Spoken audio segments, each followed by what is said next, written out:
We're here today with Commissioner Penny Schwinn. Commissioner Schwinn is our 41st Commissioner of Education in the state of Tennessee. She is a friend, but more importantly, she's in charge of public education in the state. So today she's going to tell us a little bit about who she is, what she does, and some thoughts about what's going on in education in our state. And Commissioner, I have a few questions for you. So first off, tell me a little bit, Commissioner, about who Penny Schwinn is, and just tell the audience who you are. So, first and foremost, I am the daughter of an educator. And I think when I consider why I'm in this profession and why I care so deeply about it, it's because I was very privileged to have a mom who, from 6 weeks old, taught me what it meant to be a teacher. She had me in her classroom. She said, I've got 2 little girls at home, but I've got 30 kids in my classroom that are also my babies. And so when I think about my job, it is treating all of the kids, almost 1 million students in the state of Tennessee, as I hope my girls are treated in their schools. So it's a great privilege, but I am a mom, I am a teacher, a lifelong teacher, and just someone who is very, very proud to represent Tennessee. Awesome. So the second question I had is Tennessee, and in our research we found that 82% of the teachers in Tennessee are female, which is a significant number. Yep. I mean, it's like 80% in some states, 78% in other states, but it's pretty significant in Tennessee. Yeah. So 82% are female. And I know balancing life and career, difficult challenges, both for you and for, for our teachers. And so the question I had for you, what do you do for fun? Yeah. What, and maybe something that our teachers might want to know about. Yeah, so I'm the proud parent. I've got 2 little girls. They're 7 and 4, Eleanor and Abigail, Ellie and Abby. And my husband's also in education. So the balance is really hard, especially with a job like this, because I do feel strongly that I am responsible for 1 million kids. Everywhere I go, I see a child that I feel like I'm responsible for in some way, shape, or form. And so fun for me, honestly, right now is getting into classrooms. I know that sounds, it still sounds like work, but when you're in Nashville and you're in this kind of government building, pushing papers and trying to do the right thing for kids, you can't do that if you're not actually seeing what's happening in classrooms. And so the team will say you look the happiest and the most joyful when you're hula hooping in East Tennessee, or doing hopscotch, or doing a literacy lesson, or phonics with shaving cream. But outside of work, I like to spend time with my girls. We love to watch Ellie play soccer. Abby's a dancer. She's a ballerina, future princess, she says. So seeing the girls grow up, getting to travel with them, play sports, be outside it's a dream. Well, I think one of the things that connected you and I early on, you just have a passion for education and children's issues. Every time you go out, or you and I correspond and talk, we talk a lot, but when you talk and everything, for you, it's always, you bring it back to children and to teachers, but you're always focused on education. That's right. And I appreciate that. And so my question to you is, what drew you into that field? Obviously you're born into it, but some people run from it. Yeah, that's right. We got to bring them back. I think, I've been very lucky. Like I said, my mom's a teacher. She was a single parent for a lot of me growing up, but my uncles, my aunts, everyone, they're teachers. My sister's a teacher. We both married teachers. Our cousins are teachers. And I feel like if you care deeply about children, and frankly, if you care deeply about your community, there's no greater profession. There's no harder profession either. It was the hardest job I've ever had, was trying to be a really good teacher for my kids. And I think what drew me into it is I wanted to make change in the community where I grew up, which is kind of right outside of Sacramento, California. I wanted to make change for all the students that I met, and I had continued to meet across the country and now here in Tennessee. And I care deeply about making sure that every single kid has the opportunity to achieve their dreams. And I was very lucky to have a family who supported me in that, in some bad times and some really good times. My mom was very lucky to have a family like that, and my dad did not, and didn't have the same opportunities. And I have a lot of students who didn't have those opportunities. And so what a privilege to be able to say, I've got this number of kids for this year and this time period. I get to help them be whoever they want to be. Like that's a superpower. Yeah, and I want to circle back a little bit. Single parent homes are something I'm real concerned about. And on a personal basis, I have grandchildren and it's being raised in a single parent home. Yeah. And I know a lot of our teachers, maybe single parents, and more importantly, a lot of students today are single parents. So it's a challenge for that. I want to thank you for being so passionate about that and not being afraid to address it. Mm-hmm. It's real. And I think, it's hard. I think when I think about my mom raising 2 kids on a teacher's salary by herself and some of the challenges and wanting to be there for her kids and for her daughters, it's hard to make ends meet sometimes. It's hard to think about how do you be everything to everyone. And I'm in awe of what our teachers do every day because I lived it as a child of a teacher.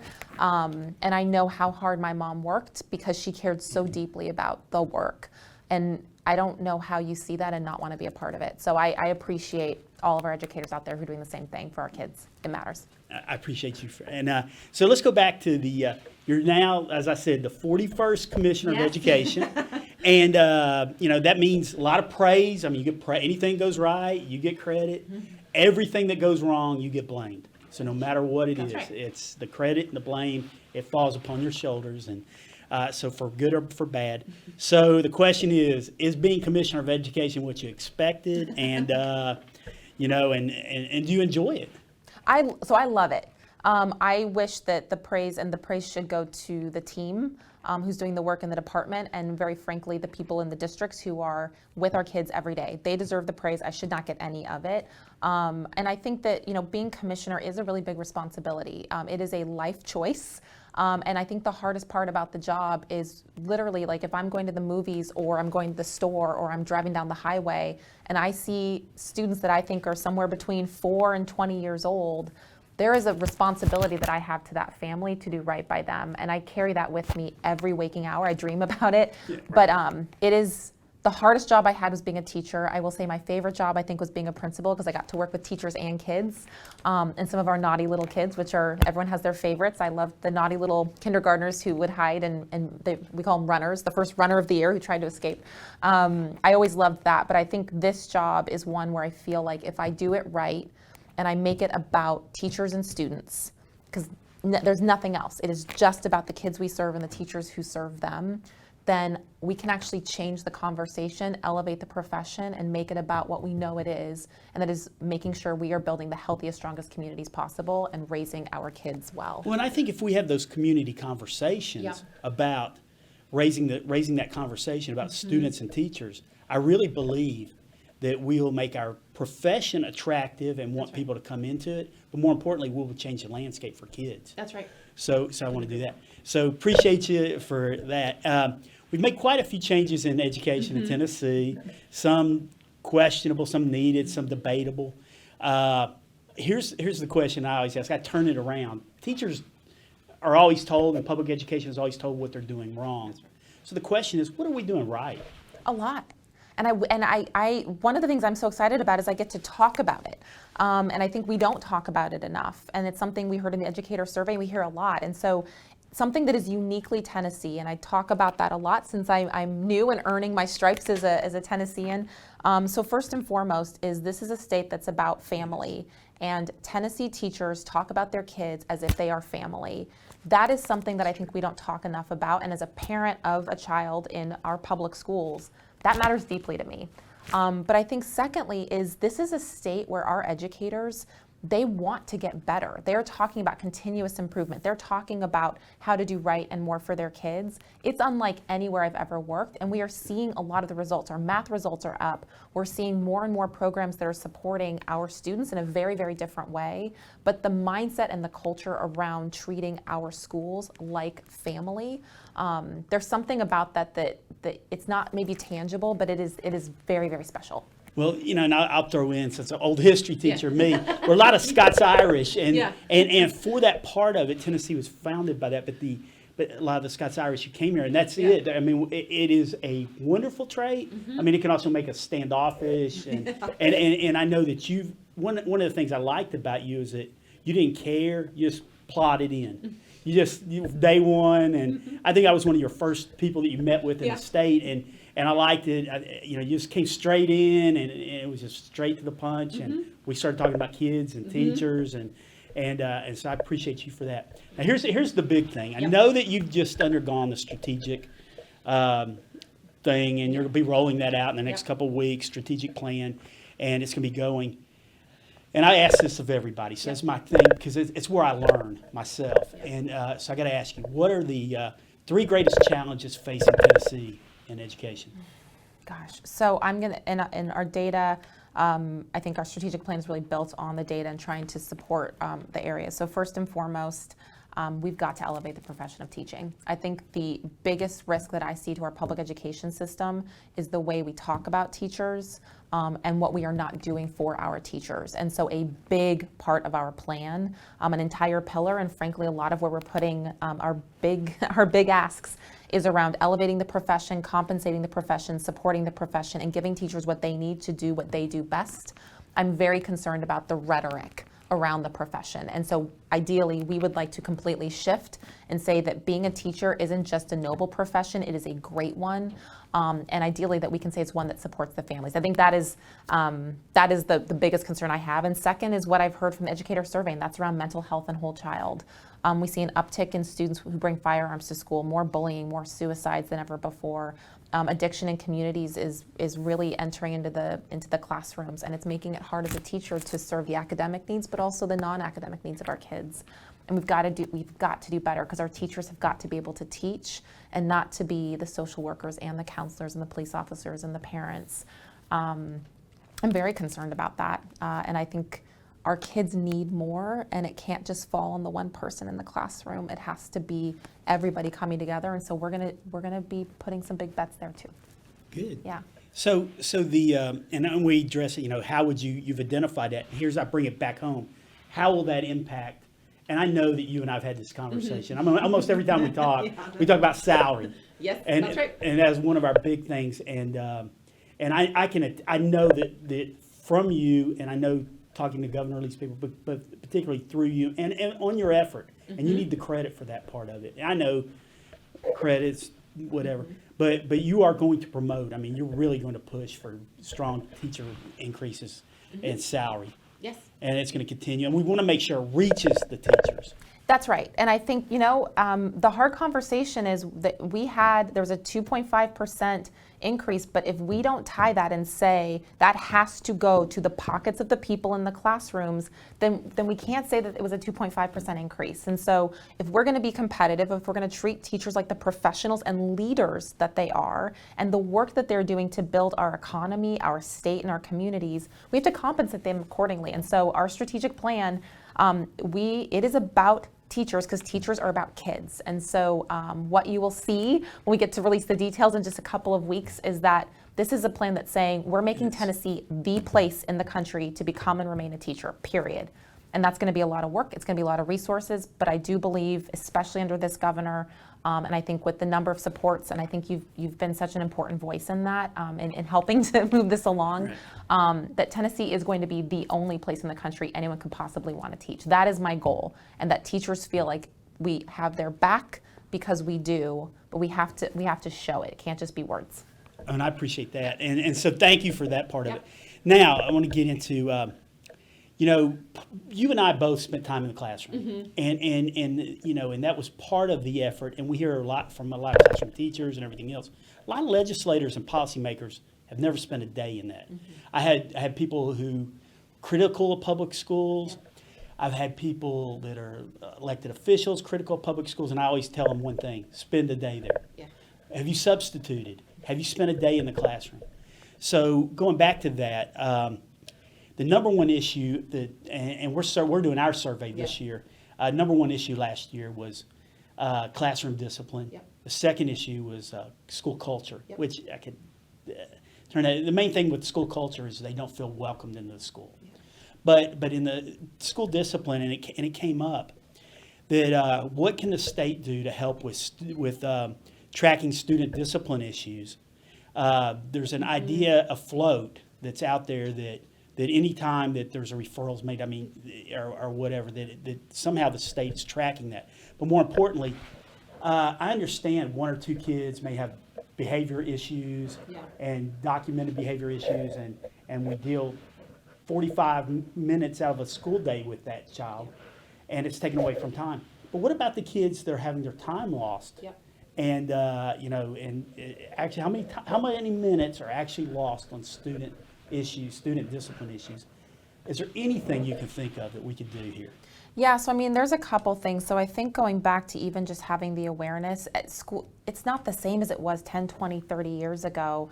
And I think about my time, I was in elementary schools that were priority and focus schools, and then my mom moved us and I went to the best schools in the state of California, and very, very different experiences. And teachers are facing different experiences. So the data is critical to be able to show for those folks who haven't been in the classroom, either for a while or ever, to be able to say, look, you might not have the experience of being in the classroom every day, and that first day of school where your legs are a little weak because you're not used to standing and you get a little sick and all the things that happen. But here's what the data is saying about the number of minutes that this teacher is spending on these issues versus academic instruction. How many minutes the principal is spending with behavior issues as opposed to being able to support and coach teachers. That data and a number of different data points is going to be critical for the state to be able to back some of the requests we're making, whether it's funding and resources, policy changes. Otherwise, it's just anecdotes and stories, and that doesn't necessarily get it done. So a couple of things that we're doing at the state. So number one is we're going to be starting a program in the coming year, so in the 2020-21 school year, that frankly says we've got a number of people here who've never been in the classroom or haven't been in the classroom for a while. So let's get them in the classroom on a sabbatical. Let's get them in the classroom or shadowing for maybe 1 hour every morning for the entire year of a principal, or being an assistant teacher and supporting, to understand what it feels like every day, to make better decisions for teachers and kids. Number two, we're having active conversations about data tracking, specifically how do we build a system where that information will come in, where we can give kids access to mental health supports. And frankly, an idea that we have is working with the commissioner over mental health and substance abuse to say, she has a number of services that can go immediately into schools, but those data systems have to talk to each other. So it's collecting new data, but it's also making sure the systems talk to one another so that it's not the teacher dealing with potential issues that are coming up, but being able to say, I have a child in crisis. I can call this number and someone will be in my school ready to help that student on the same day. So I think there's a lot of, those are kind of two big programs we're working on. Yeah, that was a lot like 9/11. The number one complaint was that law enforcement wasn't talking to each other. Yeah. And I think that's one of the things in government, it doesn't talk to each That's other. right. And so a lot of kids either get, by virtue of falling through the cracks, Yep. through their parents or whatever. So I'm glad to hear that. And of course, we'll be supportive of that. One of the things I know that, one of my probably most requested items, I came home last night, had 2 texts to it on testing.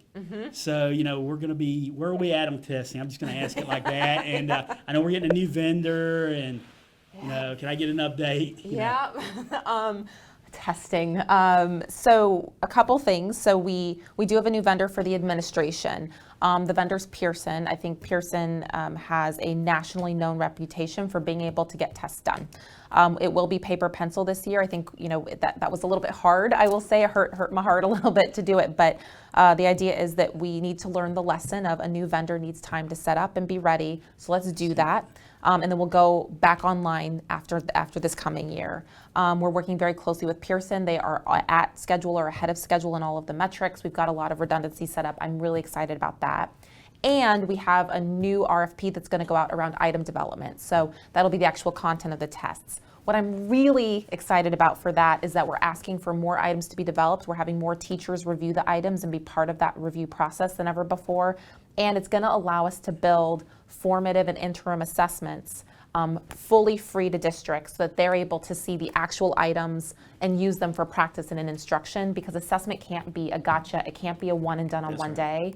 People need, it shouldn't be a surprise. And we need to do a better job at the state of making it much more transparent. Publishing the test, in a perfect world for me, would be publishing every test every year so that teachers can say, look, every year I knock it out of the park on these standards, and here are a couple where, for whatever reason, like my kids aren't doing as well. Let me look at what were they getting right and wrong, and how can I improve my own practice? That's our job at the state. It's one of our responsibilities. So I'm excited about new vendors being able to do that. And that's common sense. And that was the other question. I have teachers that, how can I get involved? That's the big thing. And a couple of things. I mean, certainly we have teachers that want to get involved in that, in particular areas, math and English. We get a lot of volunteers. Yeah. And so certainly willing to do that. And then finally, I guess there's 25 questions we could talk. And you and I, we talk regularly, and we talk about different issues and whatever is pertinent. But share with educators just anything that we didn't cover? I mean, what is it that you feel like that you would say directly to them and quell any rumors or any? I mean, it takes about a second for it to get on Facebook, and we're dealing with it. So, I think what I would say, and the thing that someone asked me this on maybe my first or second day, but it was a really direct question. It was like, what are you about? And I think at the end of the day, whenever I hope to be in this job for as long as humanly possible. I really love it and want to do right by kids. But I think that this is a job that has to be about children and it has to be about educators. And if anyone needs to know anything about me, it's to know I'm the daughter of a public school teacher. I identify as a public school teacher. My kids go to public school. And I believe deeply in the impact and the power of this work. And one of the things, we've talked a lot about my older daughter. My younger daughter, I will give credit to. She's wonderful and wants to be a princess and probably will be famous and wonderful someday. Hollywood Beckett. Yeah, and she is ready. In all of her high-heeled glory at 4. And my older daughter, who's adopted, I talk a lot about her because I think there was a commitment that my husband and I made when she came into our family about doing right by her, loving her as if she were our biological child, but more importantly, giving her opportunities that she might not otherwise have had. And we're very lucky to to have Sam, her birth mom, be such an important part of our life. But when I think about our responsibility as public school teachers, as public school officials, it's about knowing that the promise that I make to my daughter and her birth mom was to say, you are my child, and I'm given the great responsibility and privilege of being your mother, in the same way that our parents drop off kids every day at our schools, and we take them in and say, I have the great privilege of being your teacher. And that is a promise that we make, and I believe in that. There's a picture of my daughter and my old students in my office, and there's one in my home. And every day I look at those pictures and remember the promise that we make to our families. So I'm not always going to make the right decision. I'm certainly not going to make perfect decisions. But I would want people to know that every day I make decisions for kids, and I'm doing the best that I can to ensure that all of our kids get a shot.